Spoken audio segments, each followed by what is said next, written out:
Family, what a beautiful song. Bring us straight to time to have a conversation with Viola Davids. Viola is the National Director of MUT South Africa, and she's going to be taking us through the incredible work that they have done, that they continue to do as MUT, and of course, talking a little bit more about women in the space of civil society. So I'm looking forward to hearing about those challenges and how to get through them and rise above and continue the work of impact. Viola, welcome to 79K Poop with the Lifestyle Show. How are you? Well, thank you. And thank you for that amazing introduction. I do need to say that I'm so flattered to be called Viola Davids. It's actually Viola Manuel. Viola Davids is that amazing actress from How to Get Away with Murder. But you're not the first. You're certainly not the first, and I'm guessing you're not going to be the last person I to call think me when Viola we hear Davids. Viola, we just think Davids. That's it. I know. Forget about manuals. It's Davids. Let me tell you something. I'm so completely flattered because I think she's like one of my best actresses in the world. She's so authentic and real. I just love her. Yeah. She is. I think what immediately comes is Davids. I know. So it's Viola Manuel. Okay. Amen. Thank you so much for being here, Viola. Now, Viola, I think what's important is for us to go a little bit back for those that might not know what MUT is about. Tell us about the establishment and the reason why it was established. Okay, so this is such a good question because it just allows me to just talk a little bit about what we do. So MUT's been around for 15 years. Actually, last year we celebrated our 15th birthday, and MUT South Africa has just grown leaps and bounds from the time it was sort of this conception of MUT. And so MUT is a Norwegian word. A lot of people say MOT, and then they say MART, and they say, what does MOT stand for? So it's actually pronounced MUT because it's a Norwegian word. And it means courage. And it was started by a Norwegian Olympian who just looked at the situation we found ourselves in with youth and said, life. Yeah. And so he conceived MUT, and then MUT South Africa was established 15 years ago, and we focus on 3 values: the courage to care, the courage to live, and the courage to say no. And those are such important values. And then we have some principles underpinning it. So, being proactive is one, seeing the whole person is another one, allowing civic engagement and allowing civil servants to be actually civic engagement to be really meaningful. And so, we have all these principles that we underpin, but the whole idea behind it is for us to build strong, mentally resilient youth. And when you start thinking about that, you think immediately, if I've got a strong mind, I won't allow myself to be bullied. And I won't feel the need to bully. If I've got a strong mind, I'm not going to abuse alcohol and drugs. If I've got a strong mind, I'm going to understand the importance of education and what education means. So that's really our objective, is to just grow young people. But it's a very proactive approach as opposed to, and there's a lot of good work being done in the sort of reactive, when people already suffer from mental health. We're trying to focus on a more positive, proactive approach with our youth. Now, it is Women's Month in South Africa, Women's Day on the 9th of August. We're on the 5th of August right now. So I would really like you to speak into the space, civil society space, and women being in that space and the hurdles that might be there for women, and how have you personally overcome those hurdles? Okay, so I'm very new to the civil society space. I actually come from business, and it's been quite an I think eye-opener for me to just be part of this amazing sector called civil society. And it is it plays such an important role. I always say, if you want to understand the impact of NGOs and NPOs, just imagine a South Africa without them, and imagine how much pressure government would be under to just achieve some of the things that the civil society achieves. So it's not it's a space that a lot of women know, and it's a space a lot of women feel comfortable in, and it's a space that looks to benefit women. So it's it's valuable in that. But I also find that it's a space that's not appreciated, and I find it's a space that's not respected. And so it's very difficult to, even though you have a very credible voice, to get your voice heard. So I think those are some of the main obstacles for women in the NGO space. But I always say, one of the things that I've also observed is that in the NGO space, we don't take care of ourselves. We sort of seem to be these self-sacrificing individuals. We'll work crazy hours. We just there's very little self-love. There's very little time for self-love, and it's almost these personalities that work in the sector feel that we've just constantly got to give, constantly got to be giving. And so I always encourage women in the NGO space to take care of themselves, because we need you strong. We need you mentally strong. We need you physically strong. We need you to be ready to just get into your A game. But if you're constantly pouring out, so I always say, and this has been my encouragement, when there's networking events and when there's events where you can just not be the country director of MUT, you can just be part of this, you can just part of this, of this group of women, go and take the time to do it and just learn and listen to others and hear what they're doing and just get fed that way. And then I think the second thing that I would sort of preach to as many NGO leadership, women in leadership as possible, is go and constantly be challenging yourself in terms of, should I be upskilling myself? Should I be looking at other things that I could be doing? Should I be looking at how I could introduce innovation and technology into my space? Because, it's just this kind of space where you sort of, if you sort of march at the same drum beat all the time, because you constantly, if you and a shelter for women, you're constantly bringing women in, helping them, assisting them, supporting them, exiting them. Then you're bringing more women in, helping them, supporting them, just being there for them, and then exiting them. So it seems to be this, you're constantly marching to the drum beat. And what I'm saying is sometimes we need to look at how can we change things a little bit? How can we? And so I don't find that there's a lot of that in the sector. People sort of just keep on doing year after year. They, brilliant minds, but they never really sit down and say, can I go and study something? Can I just look at things a little differently? So that's always been my encouragement to women. I love that a lot, the upskilling element, that, don't remain how you've always been, Correct. Change as the world transforms. Correct. And sometimes we're not in the position to go and study, but read, read, debate, listen to podcasts, Attend events. Correct. Find that hour in the day that's about you. Amen. And not just sort of this constant pouring out. I mean, even Jesus talks about the fact that we need to take care of ourselves and we need to love ourselves. And so, we sort of constantly sacrificing our family time and constantly sacrificing, the time that we should be focused on just taking time to pray and taking time to just feed yourself. That's just my personal thing that I tend to do. Now you've spoken, you've dabbled, I think, into the work that you do specifically, and I would like to know in detail, of course without giving out too much, how does MUT ensure that young people's lives are strengthened, and that they build thriving lives, when now they become adults, and how they can also then contribute positively into their communities. So the important thing for MUT to become is almost become part of the DNA of the school that these young people attend. So we'll be part of the school or the college or the NGO that the other, our fellow NGOs that we work with. And so we would work with them for about 3 years, and we to build capacity within the leadership of that entity, whether it's a school. So if I use school as an example, we'll go in there in year 1 and we'll work with the grade 8s. And so we'll build capacity with the educators in grade 8, and they'll deliver some of the program. And then in year 2, we work with grade 8 and grade 9. So then the educators in grade 8 and grade 9 become MUT coaches. And then in the 3rd year, we would then put 8, 9, and 10. We've got the educators for grade 8, grade 9, and grade 10. And in the meantime, while the program is being delivered, we have our reinforcement days. So the Courage to Care Day, which is coming up now, is a day where we just speak to every site and every school and every college and say, what can we do to get these young people who live in really, really challenging economic situations or social situations, what can we do to get them to still feel that they can meaningfully contribute and give something? And usually that something is themselves and their time.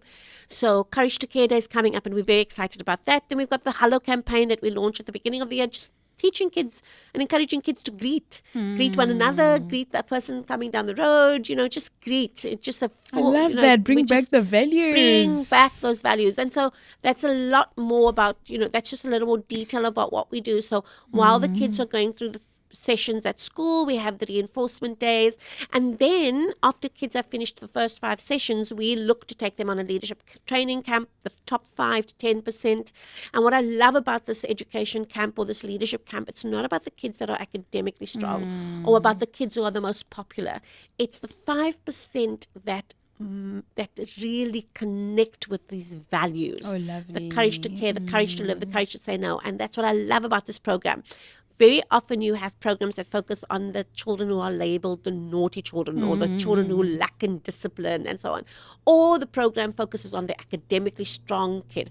What we are saying is Moed is just accessible to every single child and it's available to every child, and every child can connect with it. And you would be so surprised at the impact of our program. Sure. Our program, we just, I would encourage our listeners to just go and visit us on our website, www.moed.org.za, and look at the results that we have. UWC conducted some research for us that said academically kids just change their whole approach to learning. They want to stay, so more of them stay in school. More of them pass, and more of them pass with a better quality pass. Wow. The research done by our research company this year, Sphere, says that even when we train the Moed coaches in the Moed values, 98% of them actually take it into their homes. Wow. So the impact is just phenomenal. It's huge. It is huge. Now, looking at society as large, and I think you mentioned this like as part of what you were explaining to us now, but like the naughty kids or these kids are good for nothing. And so often in society, I feel that adults name children these things, or, the youth is lazy, they're good for nothing, all they want is to be given things, on a silver platter. And that's almost like the narrative that's going around. Like, people will be like, oh, these Gen Zs. Yeah. Millennials. Millennials, Gen Zs, and it's just negative. Yeah. So how do we begin as a society, as, people that are a little bit older than youth or, grandmothers, mothers, so on and so forth, begin to paint them in a positive picture? Yeah. So one of the most incredible principles that we talk about is seeing the whole person. And so there's a few activities that we do around that principle. And very often we are directed to see one thing. So like if I tell your brain, don't think about a red car, the first thing you think about is a red car. And so when we say, we want, all of the youth are lazy, that's immediately what we start thinking about them. And I feel that the best way to counter that is to start spending time with the youth that are around you, and instead of labeling them, spend time in meaningful conversation with them. And so find out from them, what is your views on life? What is it? And I always encourage on every platform that I can, I always say to young people, if there's an older person in your space, find the time to engage with that older person. There's words of wisdom and pearls of wisdom there that you need. So just engage with that person. But I also say to older people, engage with younger people to understand where they're coming from, understand some of the challenges they have. They have challenges we haven't even started to think about. And as much as the challenges may be different, values are the common thread that are going to help you cope with anything in life. Come on. Yeah. So that's where we're at. So it's really about that. And look, just like there's labels for older people, they don't know what they're talking about. All old people are lazy. All old people are, they're not good for anything.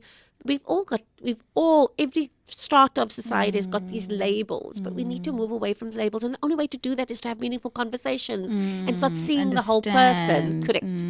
That understanding, yeah. And understand, the generational needs, I suppose, as well. Yes. So now, what are some of the initiatives that you've planned for the month of August, it being, of course, Youth Month, but I'm going to focus more on young women. Yeah. How does Moed ensure that their voices are amplified? Okay, so we just finished an amazing campaign at Tiger Valley Mall called the Voices of Courage. We had that during Youth Month in June. And we've just been able to collate all of that now and look at that. And so for us right now, our focus is really just how do we benefit these ladies, and how do we make sure that they're heard. So we will be running a social media campaign with them and making sure that there's an opportunity for them to chat to us and just tell us their stories of courage. Amen. And that's usually a campaign we run internally, and so we're quite excited about that. Because I always say to the staff, there's just like so much going on in the women's space, but very little focus on our girls, on our ladies. So so we're going to be doing that. So that's quite exciting. It's going to be a social media campaign driven internally, and of course, almost acts as a platform for Courage to Care Day, which happens in September. So every single month we've got something happening, and it's crazy in the office.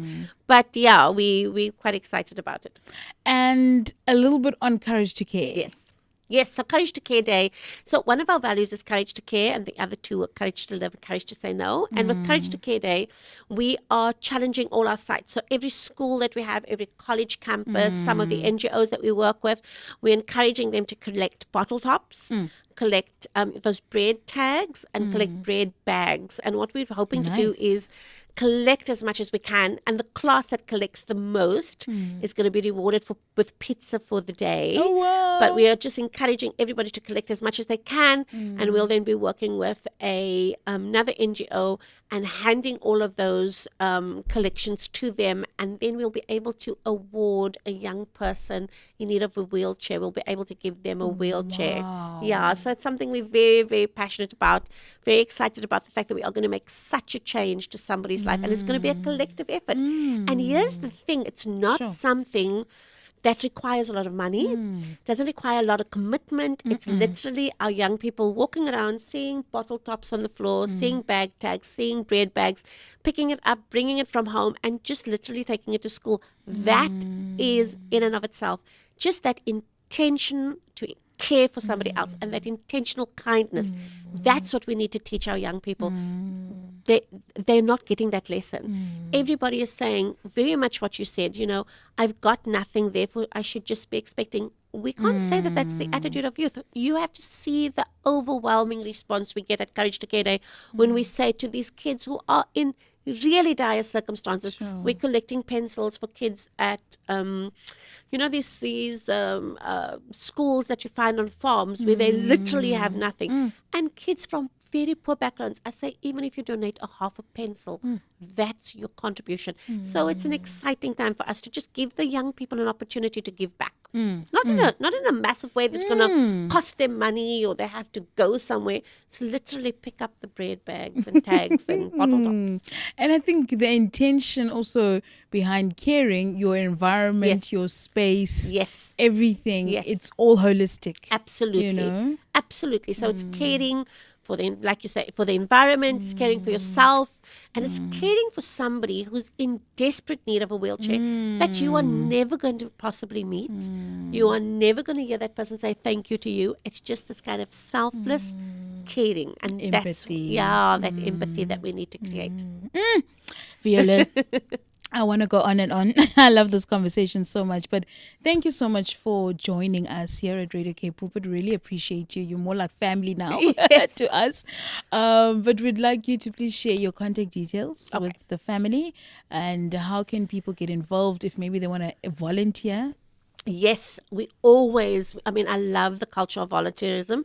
So you can contact us on first of all, have a look at us on our website, www.mut.org.za. That's mot.org.za. And then you can contact us using an email address, info @mut.org.za. And you can follow us on our socials. So that would be Mut South Africa spelled out in full. And follow us on socials and contact us through that. Excellent. Well done for the excellent work that you've done. Thank you. Absolutely brilliant. May God extend your territory, continue to use you in this platform as country director of MUT. You've done a lot already and you continue to do so. I always love your positiveness and this excitement in your voice for what you do. So you're definitely in the right path. Yeah. And may God bless all the endeavors that Mut, is going to be doing, especially the September event. Thank and you. everything that you do for the young women during this time as well. We really appreciate you. We love you. Thank you. And God bless you. Thank you. God bless you guys too. Thank you. Thank you very much. Family, we have been speaking to Viola Manuel, who is the the country director of MUT South Africa. So, yes, get through to them. Get a hold of them. It's a beautiful organization that is doing incredible work. The work that is needed to be done and necessary for our communities and for our young people. We're going to go straight to Jeremy Camp right now. Should have been me. We are at about 10 minutes to go until the top of the hour. Did you know Big Sky Intercity is an addition to the Intercape family? Travel now with Big Sky Intercity from